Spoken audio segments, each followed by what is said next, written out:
Pero nung 1 week na pagka-take ko ng Spirulina, ginaganon ko, ay patas na! Sabi kong ganon, praise God!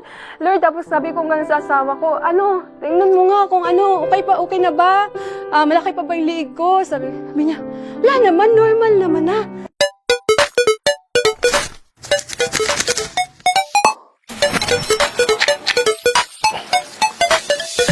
Ako nga po pala si Roseline Barrientos Caballero, 35 years old, from Baongon, Bukidnon. Noong February 2024, na-diagnose po ako ng hyperthyroidism. Andun yung anxiety, depression, palpitation, nanginginig ng buong katawan ko talaga. Nag-i-enlarge yung right side ng neck ko. Hindi ako makatulog.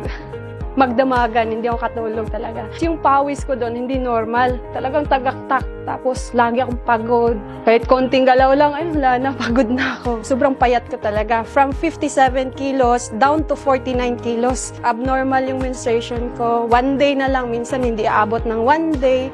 Tapos, lagi akong bloated. Nahihirapan akong magbawas. Hindi ko nagagawa ng mabuti, ng maayos yung mga gawain ko sa araw-araw.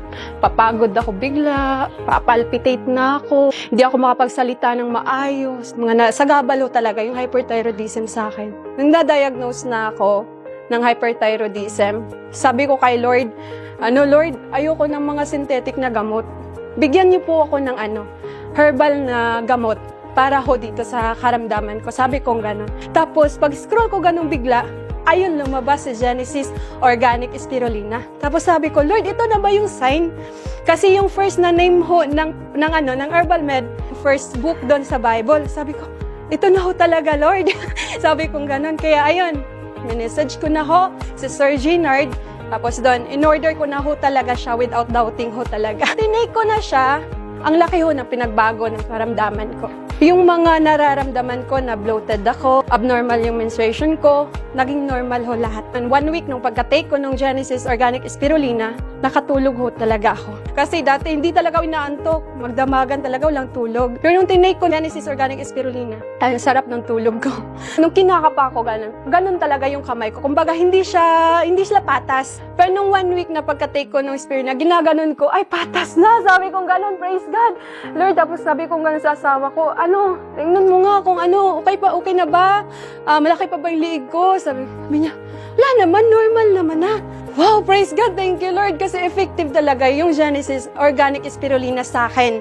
Tapos yung palpitation ko po, kasi abnormal yung heartbeat gawa ng hyperthyroidism, nag-normal na po siya. Maganda na ho yung proseso or yung paggawa ko ng mga gawain ko po sa pang-araw-araw. Gawa nga nung hindi na ganun talaga ako naliligo sa pawis, hindi na ho ako ganun kabugnutin. Kasi andun yung talaga eh. Diba? Pag kasi anxiety mo, lagi kang galit, lagi akong galit. Ganun. At ngayon po, praise God, thanks be to God, ako po ay fully healed na po. Yung pag-inom ko po nun is 3 tablet, 3 times a day po. Tapos ngayon ho ay nakakuha na po ako ng pangalawang bote. Hindi pa din ho ubos. To God be all the glory po ay nakita ko naman ho talaga yung resulta ho talaga na it is really effective ho sa akin. Sa lahat po ng katulad ko na may karamdaman po na may hyperthyroidism, hypothyroidism, may mga goiter po at kung ano man yung karamdaman na meron ho kayo, I highly recommend po Genesis Organic Spirulina po. Dahil ito po ay subok ko na po, proven and tested ko na po at ito po ay tunay na pinagaling po ako.